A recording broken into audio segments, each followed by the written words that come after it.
Human rights in Nigeria are protected under the country's 1999 constitution. However, despite these protections, Nigerians still face significant human rights challenges.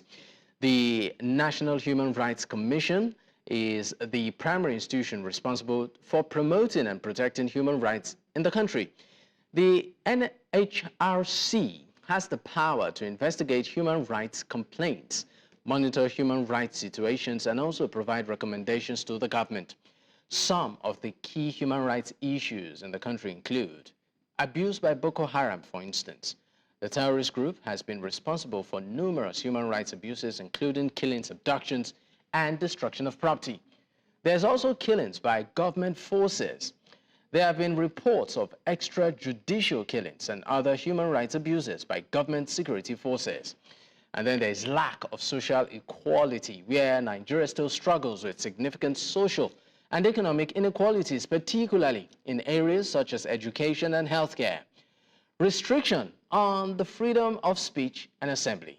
There have been reports of restriction of freedom of speech and assembly, particularly within the context of political protest and demonstrations, and even the freedom of the press.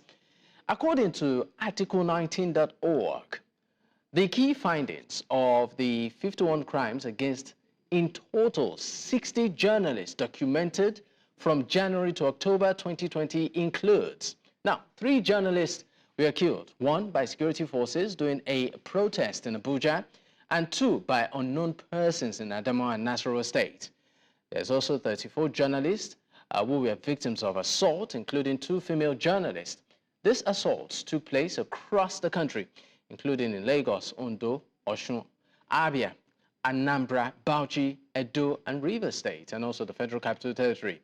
18 of those were assaulted for covering the nationwide back then #EndSARS protest against police brutality in October 2020.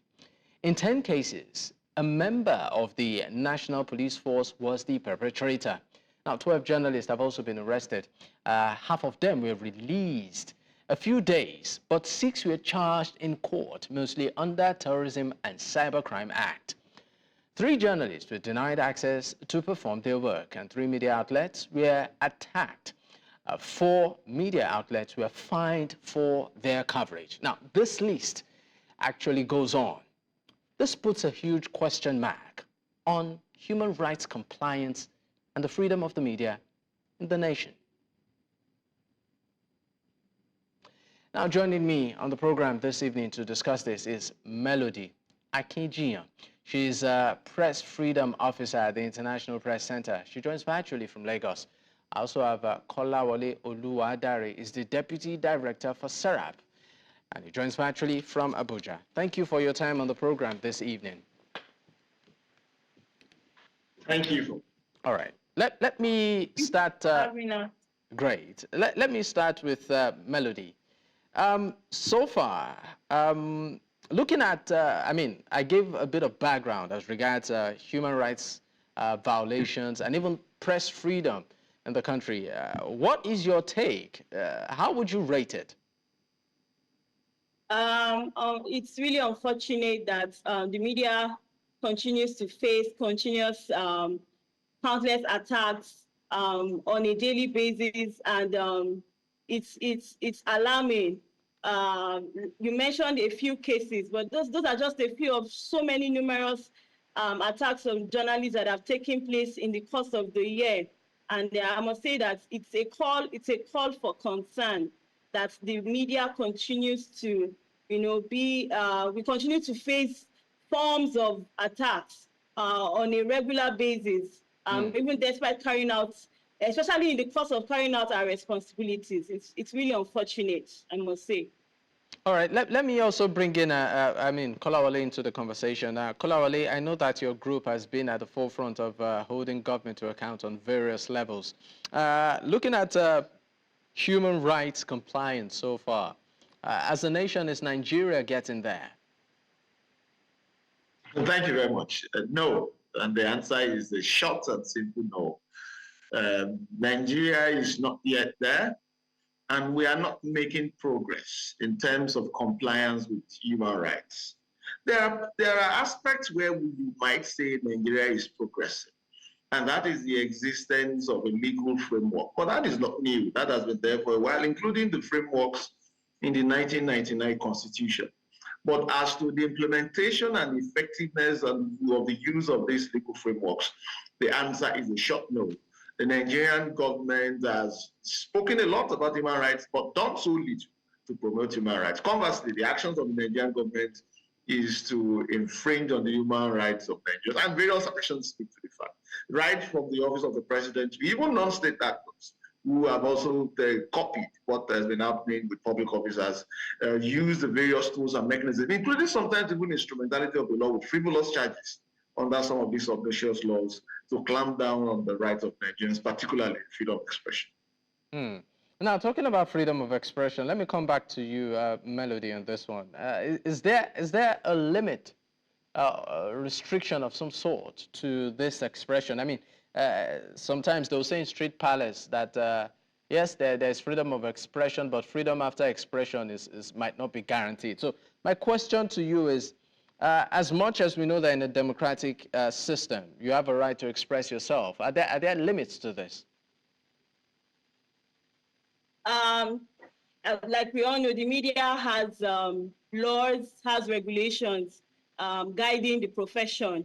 So yes, there is freedom of expression. The media is also allowed to express itself, but there are laws, there are regulations that guide the profession, which journalists on a regular basis are striving and trying their best to ensure that they do not go against these regulations by being professional, being conflict sensitive in their reporting. So yes, there are laws guiding the profession, and there are regulations that the media must, of course, adhere to, even in carrying out its responsibilities to the larger public. But are there times when this, will I call it, privilege, for instance, is abused?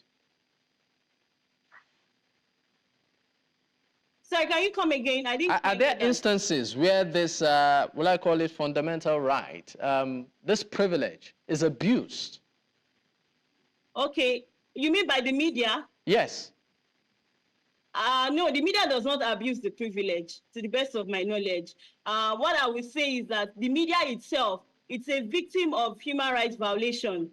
You know, the media is saddled with a lot of responsibility, such as projecting human rights issues, such as, you know, exposing violations of human rights, and, you know, allowing the citizens to be empowered when we expose the human rights violations that take place. So I would like to say that even the media itself is a victim of human rights violations. Just today, we got a report of an NTA correspondent in Edo State who was arrested while covering the live broadcast of the budget presentation in the state. So these are just one of numerous cases where the media itself, even with the fact that we are being saddled the responsibility of, you know, we are like the mirror that projects human rights issues out there.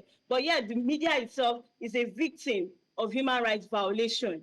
So I don't think the media has abused any privilege. Okay, now that brings me back to Dare on this one. Now, Dare, you gave instances of where there are scenarios where it looks like even the laws are sort of galvanized to silence or restrict expression, particularly, you know, when it comes to issues of protest, just like what we saw during the last End Bad Governance protest, where some participants were, you know, charged with treason. I would like you to speak more on that and elaborate. Thank you very much. There has been a growing trend, and this is not new. It started right from 1999, of using laws, legitimate laws that have legitimacy, being laws of Nigeria, as it were, against to clamp down on the rights of citizens, in this instance, freedom of expression.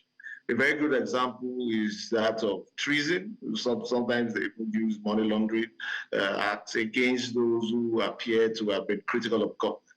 Another favorite law would be the Cyber Crimes Act, particularly Section 24 of that act, And we've seen many journalists, including citizens, bloggers, or people who just appear to give their opinions on TV or even on social media, being charged under the Cyber Crimes Act for offenses of cyber stalking or cyber bullying. And it's very instructive to note that SERAP had gone to court 2 years ago. And the ECOWAS court had given a ruling declaring Section 24 of the Cyber Crimes Act as unlawful and has not been in compliance with the provisions of the African Charter, which the Nigerian government has ratified. And the court also ordered the Nigerian government to amend the Cyber Crimes Act. It is unfortunate that the Nigerian government is still using the same Cyber Crimes Act to charge and prosecute people before the courts. And we've also seen even people who are private citizens who are influential or powerful or even closely allied to politically exposed persons also using these laws to bring people before the courts. But what we've seen as this trend is simply an arrest and a charge. We are yet to see an effective prosecution and conviction of individuals using the Cyber Crimes Act, which again shows clearly that it is the wrong use of the law to arrest, which is an harassment and charge. But really, these charges don't hold up in court. More often than not, the charges either fizzle out, withdrawn, or it gets struck out ultimately. And so the aim of the law is simply to bring you before, to get law enforcement agencies to hold you and then bring you before the courts. And it's a growing trend that we've seen. And it's also a very good example. It's what we've seen that is happening to SERAP presently by the case instituted by the DSS against SERAP for what they call defamation of the DSS for the unlawful invasion of SERAP office. And so this is a new trend. And it's new in the relative sense of the use of legitimate laws, as it were, but whose provisions are not even in tandem with the Constitution to prosecute, and I call it persecute, people in the courts. I mean, you just gave an instance of where SERAP, of course, you're having a face-off with the DSS. What's the update on that right now? The matter came up earlier this month and has been adjourned to the 5th of February for hearing. Our lawyers have put in a defense to the case, and the matter has been adjourned to the 5th of February. And I think it's very important that we see how this plays out within the context of this new trend of intimidation by law enforcement agencies. All right. We'll definitely come back to this conversation, but we'll go on a quick break now. When we return, of course, the show continues. Stay with us.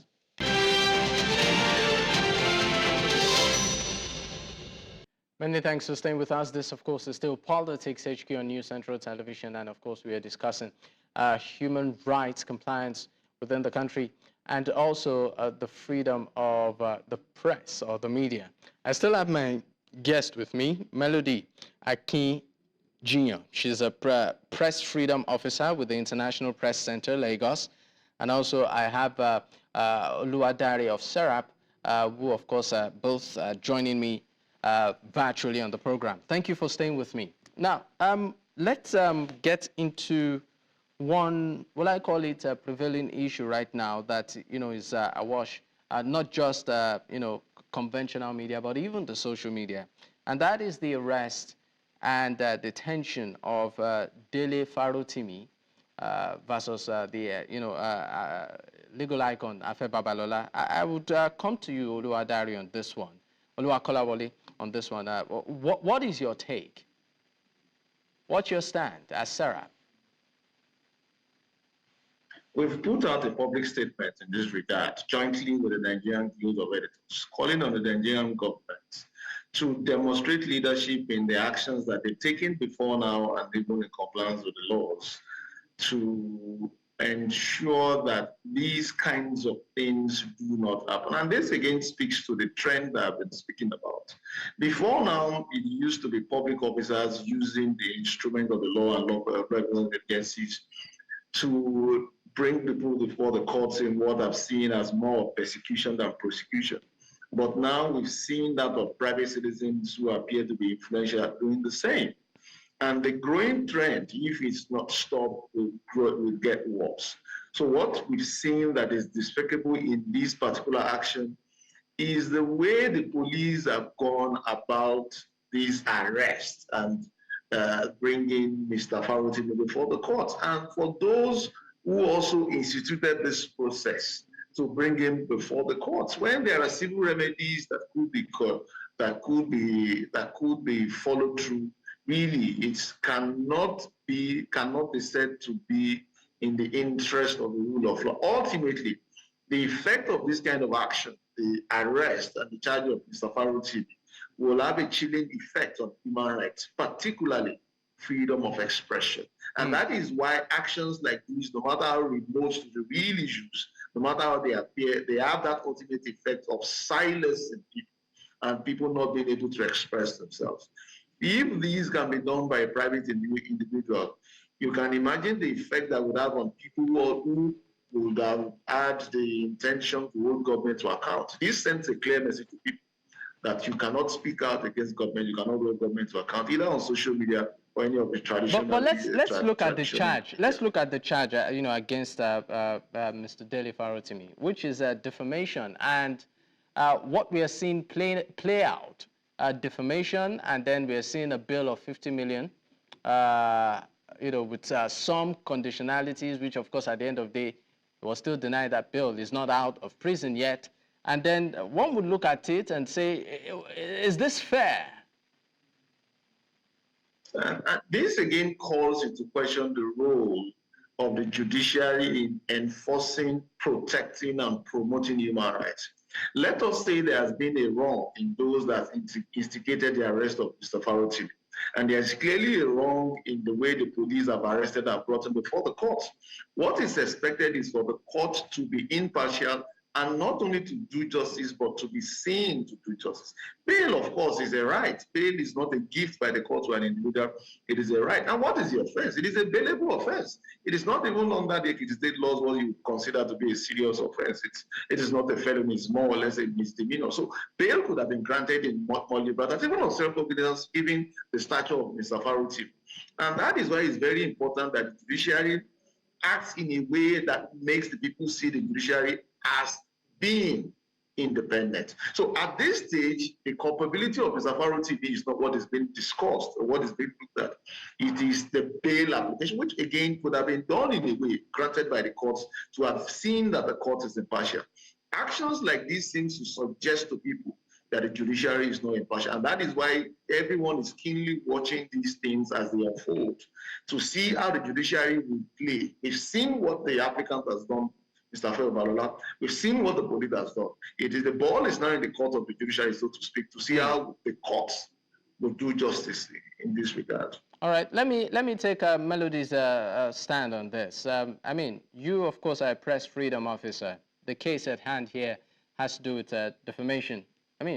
What's your take? Let me appreciate what Mr. Kayode, if I'm correct, from SERAP has said, and I think he has really expatiated on the issue, coming from a judicial background, SERAP and all of that. Our stand remains that it's a case of defamation, and using the police to have arrested him, all of that drama. Well, I don't think it was following due process. If you defame or you go against the law of defamation, there are processes that should come to play. But I don't think the law, the processes that have taken place are right. If we look at how the whole judicial process has gone, I don't think we have used the right course to handle this case of Mr. Dele Farotimi. Because like my colleague from SERAP said, where there is a case of defamation, you should sue for defamation and not use the police as a tool to do otherwise. I don't want to say more than that. The case is currently in court, and let's just see how it goes. Let's see how it goes. All right, now let's move away from the judiciary a bit, and let's talk about the influx of social media, the influence of social media. This, of course, has been, will I say, an issue that has generated a lot of not just reaction, but also conversation around maybe it should be regulated. We've seen on social media where of course, just normal people have become journalists, what people would call citizen journalism. We've also seen social media used as a tool to peddle false information and fake news and also disinformation. So I'm coming to you, Mr. Kolawole. Social media, particularly within the scope of freedom of expression, do you think there should be some form of regulation? Of course, no. And that is based on the legal framework that we use presently and the antecedents that we've all collectively seen about governance in Nigeria. And it's very important that we understand that social media is a means to an end. Just like when print came, just like when TV and radio came, and it changed the phase of broadcasting, or what the phase of freedom expression. Social media is a tool that has democratized not only journalism, as it were, but freedom of expression. It has given people more ability to express themselves. But you would also agree that social media is also one of the quickest tools to mobilize and shape opinion. Once you drop something out there, majority might not even verify, and then they just jump on it, and it becomes a trend. And before you know it, it becomes a movement. There are enough laws within the legal framework that we have presently that would aid, I don't want to use the word regulate, that would guide the use of social media and ensure that the misuse of social media can also be curtailed or punished. And that is why when you look at freedom of expression, for instance, all the rights in Chapter 4 of the Constitution, they are physical in nature, in real time, so to speak. But they've also, in the latest jurisprudence, is that those rights have also transcended to the digital space. So the right to associate is also the right to have a social media account and to interact with people. That is also intertwined with the right to freedom of expression. And the derogation from that right in Section 45 of the Constitution will also be applicable. We do not need new laws, so to speak. Apart from the laws that regulate digital and data rights, those will be good. And we've had that act already. We do not need a new law to regulate social media as it were. Doing so will only play into the hands of public officers, particularly those in power, who will, of course, use it to clamp down on freedom of expression. Let me ask Melody to the same question. Do you think social media should be regulated? I totally agree with what he has just said. I don't think we need new laws to regulate the social media. The current laws that we have are sufficient to guide the usage and the regulation of social media. I don't think we need to create new laws. I'm sorry to interrupt. You said the current laws we have are sufficient to guide and regulate the use of social media. But, I mean, there are instances of people also using it as a tool of to manipulate and spread propaganda. So what is missing here? Okay, so for me, you would always know that no matter how good something is, there will always be the bad side of it. There will always be challenges with something, no matter how good it is. So I agree with you that, there are times that people use social media, to pass fake news, misinformation, disinformation, and things like that. But notwithstanding, that is not to say that social media is doing more harm than good. We just need to, find a way how we can continue to educate people, how we can continue to, build the capacity of people to be able to use social media in the right course. But like I said earlier, there is no way you have something good that, you won't have challenges or you won't have the bad side. Because even if you regulate social media today, it doesn't mean that people would not still carry fake news and have a lot of misinformation and disinformation. But some of the things that we can begin to do is how we can build the capacity, for people to begin to fact check information that goes on social media.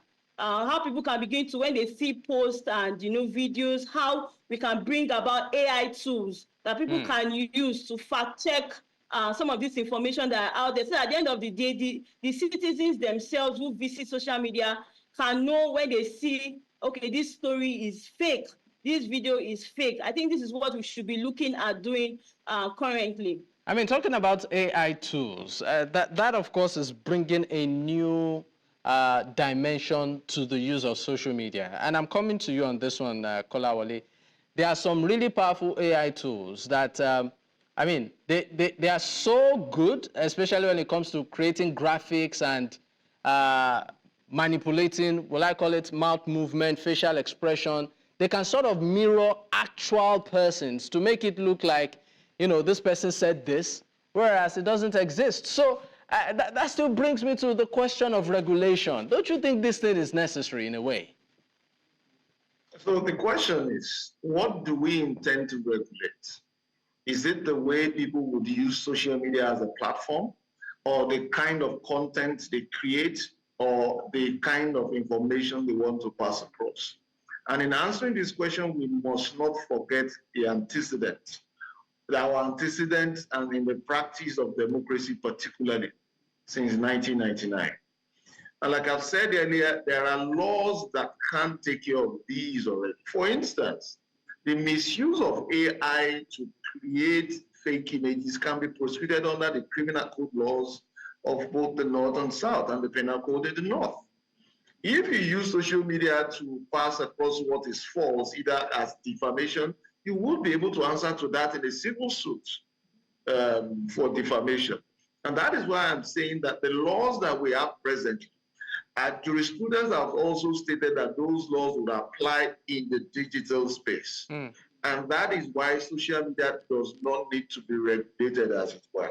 What we need would be laws that protect data and digital rights. And those laws are to promote access to the enjoyment of human rights and not to infringe and impede on the exercise and enjoyment of human rights. It is a basic tenet in international human rights law that laws that should be made to promote human rights and not to derogate from them. And with what we've seen in Nigeria with the antecedent of the Nigerian government, more often than not, even with well-meaning innocent laws, the implementation of those laws are being more on the side of clamping down on the rights of the people, particularly freedom of expression. All right. At this point, we'll go on another commercial break. When we return, of course, we will be looking at the role of the judiciary in all of this. Do stay with us. We'll be right back.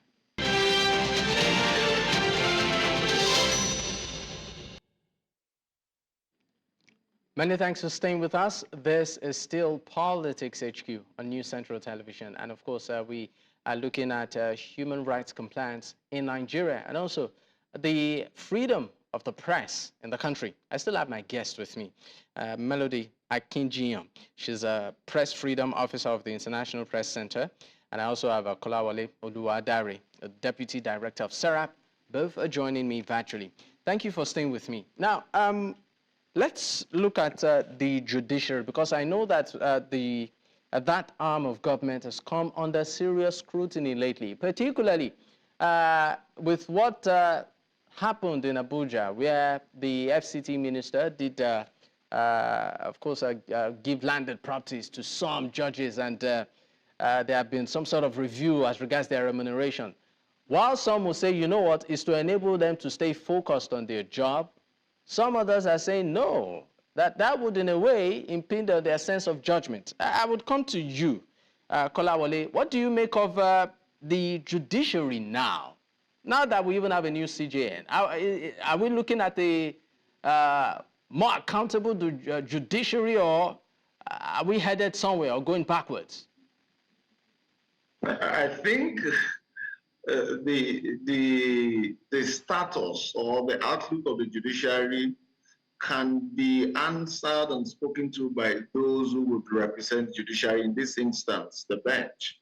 But there is also another perspective, which is that of the citizens. That is how they view the courts and the judiciary. And I think that is much more important. So beyond whatever comes out from the bench as judgments or rulings or even the physical interactions with the public, what is more important is the way the public perceives the rulings and judgments of the court, including the administrative processes that comes out of the courts. Conflicting judgments and rulings, you would agree with me, does not endear people to the notion that the judiciary is independent. One need not be a lawyer. In fact, one need not be educated to understand that 2 courts or 3 courts of the coordinate jurisdiction giving rulings and judgments that conflict with one another, of course, does not display confidence in the courts, which is why what the courts need to do now is part of that principle that is said as part of the mantra of justice. That is, justice must not only be done, it must be seen to have been done. The average man who is not a lawyer must come away from observing court proceedings or hearing about what has happened in court by way of judgments and rulings that justice has been done. I do not think that is the view of the common man presently. I am a member of the judiciary for speaking for the bar. I'm a lawyer. So I would perhaps have a different perspective that is a bit different from the man on the streets, knowing the nuances and the technicalities that goes into the judicial process. I might err on the side of caution to see that the judiciary has failed at times, knowing some of the things that would impede that process. But that is not enough. The common man must see and believe that the judiciary is independent. And the action of the Minister of the FCT in building these quarters for the judges does not endear one to that fact that the judiciary is independent. How will the average man look at the fact that the same judge that he or she is going to bring a case before against perhaps the FCT or one of the agencies under the Minister of the FCT is doing this or the judiciary? Of course, that individual will not have confidence in the ability of that court to do so. Even when the court does justice, he or she will come away feeling that the judge is impartial, which is why the judiciary must run away from everything that appears. And the emphasis is on the word appears. That appears to impugn their reputation to be objective, which is why this kind of action from the Minister of the FCT should not have been done. And statutorily, the funds that should go to the judiciary from the 5th Amendment to the Constitution that has conferred what is called constitutional or financial autonomy of the judiciary should go to the heads of courts, including requirements for this kind of infrastructure, which is housing for the judges. It should not come from the Minister of the FCC, who does not have either the statutory duty to do so or even the moral obligation to do so. So you are saying that by law, the Minister of the FCC erred? Of course, yeah, in law and in morality. All right. There's a report, of course, by the NBS sometime last year. The title of the report is Corruption in Nigeria, Patterns and Trends. And it reveals that the public officials in Nigeria receive a staggering amount of about 721 billion naira in cash bribes in 2023. Unfortunately, judges topped the list of recipients, highlighting, of course, the pervasive nature of corruption in that sector, according to that report. I'm still staying with you, Kolawole, looking at reports like this, and even though we know it's 2023, this report was put together, there's a new sheriff in town, the CJN, Chief Justice Kekere Ekun. Do you see making significant changes as regards when it comes to the reputation of the judiciary, even though I also know you're part of it, you're a lawyer yourself? I think this speaks to the point that we have been making for a while now, that all the court needs to do, and that starts from the head of court, from the Chief Justice down to the magistrates, or even to those in the area courts, is to demonstrate that willingness to buy the trust of the people. The report you mentioned now also speaks to this fact. That report is perception-driven. That is the perception of the common man who may not be a lawyer. And that is why every action of the judiciary, including instances of accepting the gifts from the Minister of the FCT to build houses for them, only destroys that reputation or that ability to be objective, which is why it shouldn't have been done and it shouldn't have been accepted. So if there is a new sheriff in town and we have a new Chief Justice of Nigeria, actions like this should have been avoided. And that also means the judiciary also needs to demonstrate its willingness to punish those who have been seen to be corrupt or who have been seen to bring disrepute to the judiciary. As a member of the judiciary, I can say clearly that not all members of the judiciary, either from the bench or the bar, is corrupt. And I can say clearly that a large majority of the bar and the bench, they are not corrupt. But there are few individuals who have brought disrepute to the profession. And that is where the NJC should be able to bring appropriate sanctions to bear on these individuals and to ensure that every action coming from the courts, including administrative processes like assignment of cases, grants of bail, terms of bail, and even serious issues like conflicting judgments should be avoided. And I would repeat again, issues of accepting the offer from the Minister of the FCT to build houses for members of the judiciary only helps to damage the integrity and the reputation of the judiciary. It doesn't help, not in any way you look at it. All right, let me go to Melody. Now, Melody, I mean, has the judiciary sort of helped, protect press freedom over the years? If you ask me, I don't think the judicial system has really done too well in protecting press freedom. As I speak, to the best of my knowledge, I don't know of any case that is in court that has to do with the freedom of, that has to do with maybe an attack on journalists. That we have not seen any justice given to any journalist that has been attacked out there. As a matter of fact, I make say to say that from our documentation, it reveals that I don't know if I should say this, but even the judiciary and even security agencies have been the major perpetrators of attacks on journalists. So I think we need to do a lot of work. A lot of work needs to be done to our judicial system because I have not seen an instance where a journalist has taken up a case of assault or look at the case of journalists who are being unlawfully detained for days. This also shows that there is a problem with the judicial system. So like Mr. Kolawole said, we have a judicial system that is not independent. We have a judicial system that is not perfect. A lot of work needs to be done. Because if we have a judicial system that works well, I mean, there will be more justice for journalists who are attacked and whose cases are in courts. There will be more justice, and that will give journalists, that will give them more confidence when they go out there on the field to carry out their responsibilities. But I really must say that our judicial system is not it at all. It's not it yet. It's not. All right. Now, sorry, please. Sorry, can I speak to that briefly? Please. And I think I need to say that the judiciary is making progress to defend the press freedom in this instance. And representing an organization that believes in the use of legal advocacy, including public interest litigation to promote human rights, including media freedom.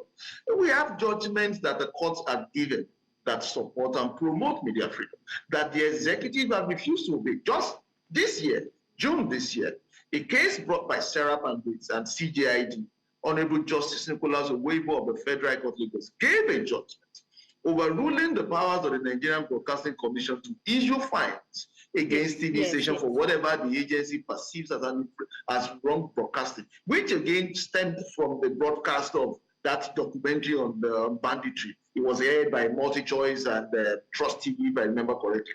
And the court gave a judgment saying that the NBC, that is the Nigerian Broadcasting Commission, cannot be the accuser, be the judge, and be the executioner at the same time. And that judgment stands still today because it is yet to be appealed. That is one instance where the courts have stepped up to protect press freedom. But the executive that should obey this judgment has refused to obey this judgment. The judgment I cited earlier from the ECOWAS court, mandating the Nigerian government to also amend Section 24 of the Cyber Crimes Act, is also an act of that regional court to protect press freedom. The judiciary has done its best. Over to the executive that again has refused to obey this judgment, which is why our advocacy should be targeted at the executive to obey these judgments of court.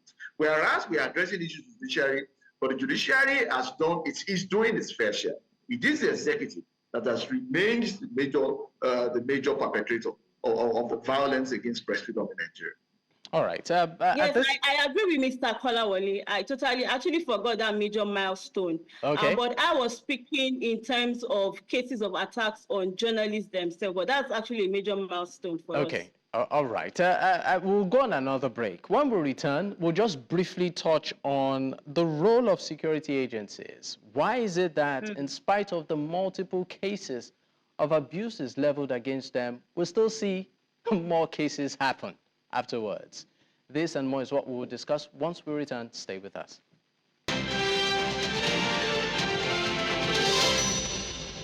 Many thanks for staying with us. This, of course, is still Politics HQ on News Central Television. I still have my guest with me, and we of course, I have been discussing the human rights compliance and also press freedom in Nigeria. Now, because you're really pressed for time, 30 seconds. I would start with you, Kolawole. Why does it appear that in spite of cases or reports of abuses by security agencies, we still have more cases being reported? In fact, statements like, I can shoot you and nothing will happen, it's still being heard of. Cases of harassment of young persons by these security agents still occur, even though there are cases that have been reported, filed, documented. Some of them maybe even tried, but they still occur. Why?